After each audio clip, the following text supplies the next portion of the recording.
avant de plonger dans cette histoire incroyable, pensez à vous abonner à la chaîne et à activer la cloche. Ici, chaque récit a quelque chose à dire, et vous ne voudrez pas en manquer un seul.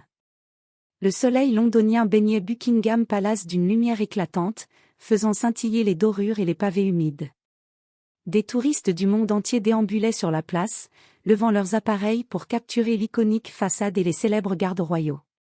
Parmi eux, un homme se tenait droit, immobile, figé dans l'exactitude de son uniforme rouge vif, le chapeau en oursin noir reposant parfaitement sur sa tête. Cet homme n'était pas un garde ordinaire.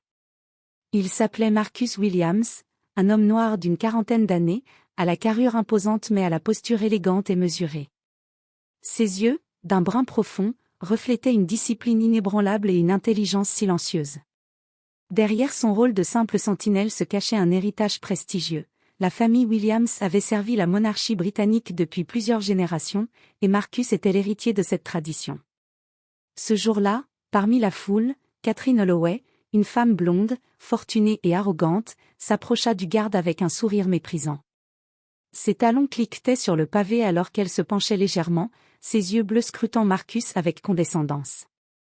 Elle ignorait tout du jeune photographe qu'il avait déjà repéré, prêt à capturer chaque geste.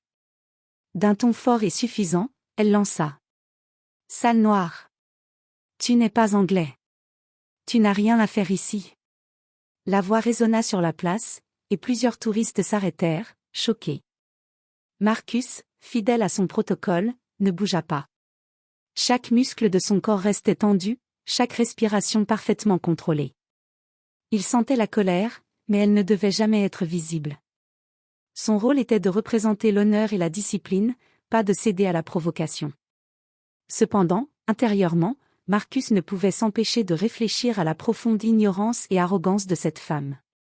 Elle venait d'insulter non seulement lui, mais aussi l'histoire et la mémoire de sa famille.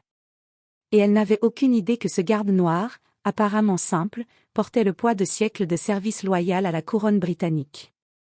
Autour d'eux, la foule murmurait, certains choqués, d'autres intrigués.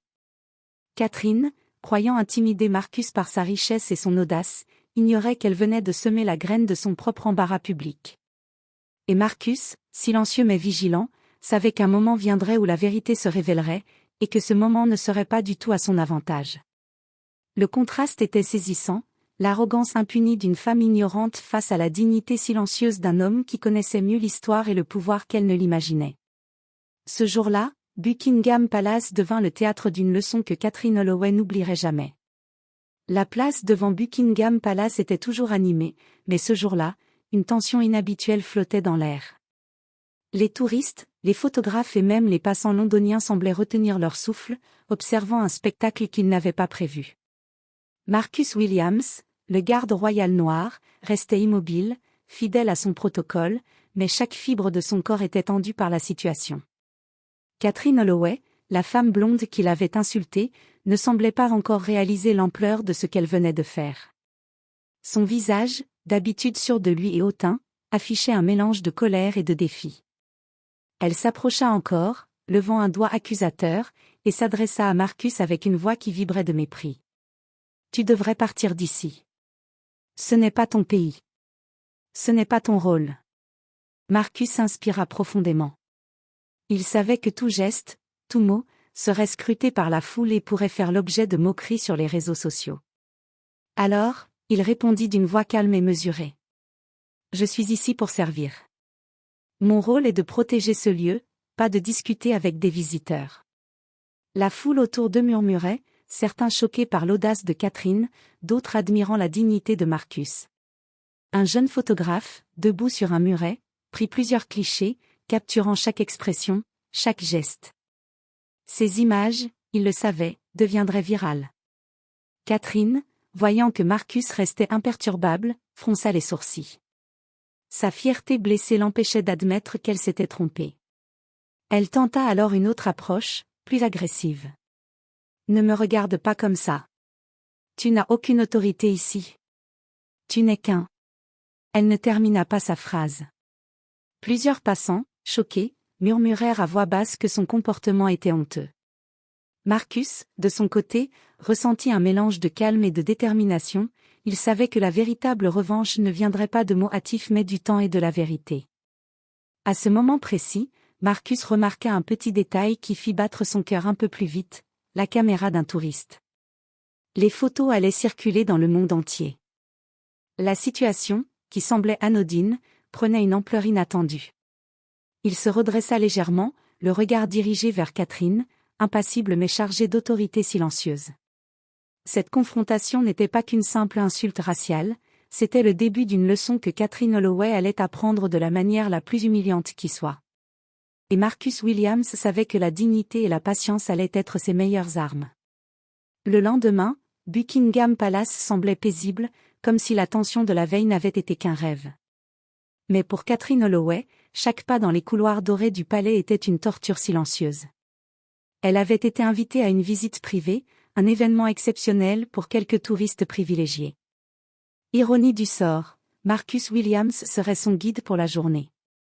Lorsqu'elle entra dans la salle principale, Catherine sentit son cœur se serrer. Marcus, toujours impeccable dans son uniforme rouge et noir, l'accueillit avec un sourire poli mais distant. Il ne montrait aucune rancune, aucune animosité. Sa posture droite, sa voix calme, et surtout cette dignité tranquille accentuaient la honte qu'elle ressentait malgré elle. « Bienvenue au palais de Buckingham, Madame Holloway », dit Marcus d'une voix neutre. « Je vous accompagnerai pendant votre visite. » Catherine déglutit difficilement. Chaque mot prononcé par Marcus semblait peser sur sa conscience. Elle se rendit compte qu'elle avait sous-estimé cet homme, qu'elle avait jugé sur sa couleur de peau et non sur sa valeur ou son rôle. Pendant la visite, Marcus montra les trésors du palais, les portraits des rois et reines, et expliqua l'histoire de la garde royale. À chaque anecdote, Catherine se sentait de plus en plus embarrassée, consciente de la profondeur et du respect qui entourait Marcus et son héritage. À un moment, ils passèrent devant une grande peinture représentant une cérémonie royale. Marcus expliqua. « Cette salle a été gardée par ma famille pendant plusieurs générations. Mon rôle ici n'est pas seulement de représenter le palais, mais aussi l'histoire et la fidélité de mes ancêtres. » Catherine pâlit. Elle venait d'insulter publiquement un homme dont la famille avait servi la monarchie britannique pendant des siècles. Son arrogance et son ignorance lui revenaient en pleine face. Les autres touristes, eux, commençaient à comprendre et échangeaient des regards surpris.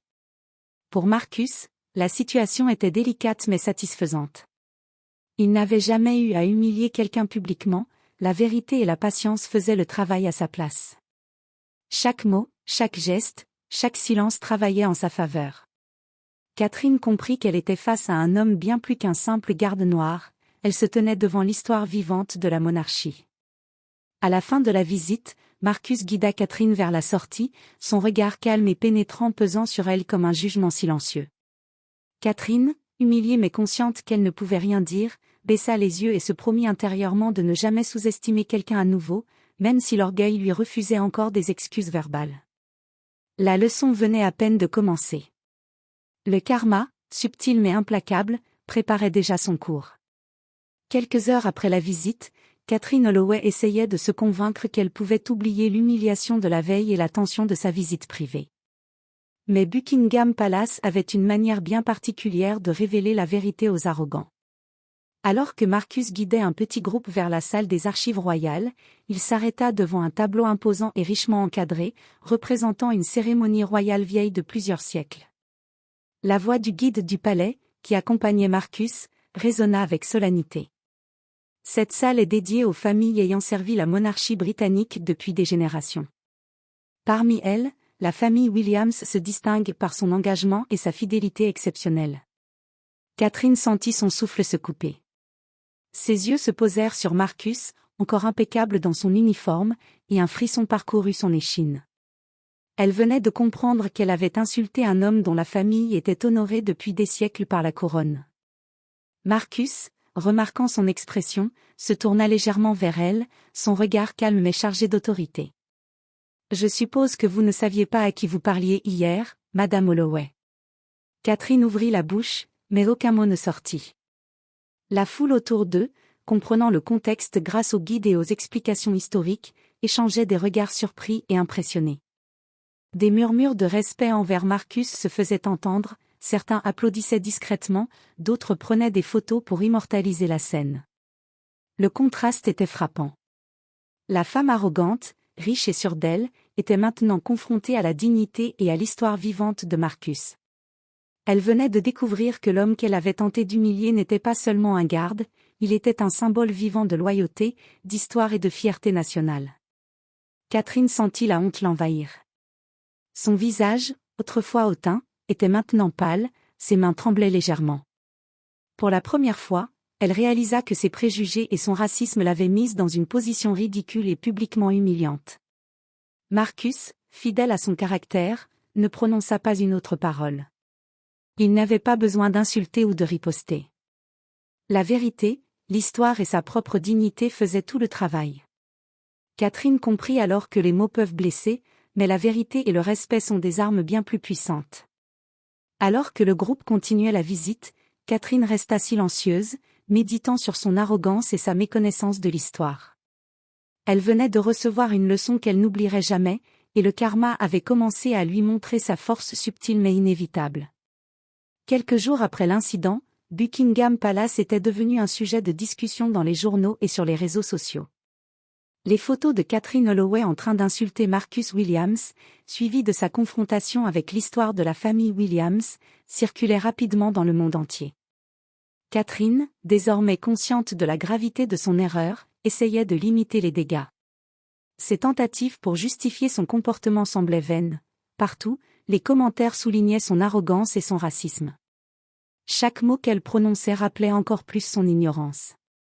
Pendant ce temps, Marcus poursuivait son service avec la même dignité, imperturbable. La presse commença à le célébrer non seulement pour sa discipline et son professionnalisme, mais aussi pour sa capacité à rester calme et digne face aux provocations. Il devint un symbole de respect et de force morale, un exemple vivant de ce que signifie servir avec honneur. Catherine fut invitée à une émission publique pour présenter ses excuses. Devant la caméra, les yeux baissés et la voix tremblante, elle dit : « Je tiens à présenter mes excuses à Monsieur Marcus Williams et à sa famille. Mon comportement était inacceptable, mes paroles ont été dictées par l'ignorance et la présomption, et je regrette profondément mon arrogance. » La réaction du public fut immédiate. Beaucoup saluèrent sa prise de conscience, mais la majorité ne pouvait oublier l'humiliation qu'elle avait provoquée. Catherine avait appris à la dure. L'arrogance, les préjugés et le racisme peuvent transformer une personne en objet de moquerie et de honte, surtout lorsqu'elle ignore la véritable identité de l'autre. Marcus, fidèle à sa nature, accepta les excuses avec une courtoisie calme, mais sans jamais perdre sa dignité. Son silence valait plus que n'importe quelle confrontation verbale. Il avait prouvé que la force ne réside pas dans les mots agressifs mais dans le respect, la patience et la vérité. Finalement, l'histoire de Catherine Holloway devint une leçon célèbre dans les écoles et sur les réseaux sociaux: ne jamais juger quelqu'un sur sa couleur, son apparence ou son origine, car derrière chaque visage peut se cacher une histoire, un héritage et une dignité que l'ignorance ne peut jamais ébranler. Marcus Williams continua son service, respecté par la couronne et admiré par le public. L'incident resta gravé dans les mémoires comme une victoire silencieuse de la dignité sur l'arrogance. Et Catherine Holloway, quant à elle, porta à jamais la marque de cette leçon humiliante, mais nécessaire.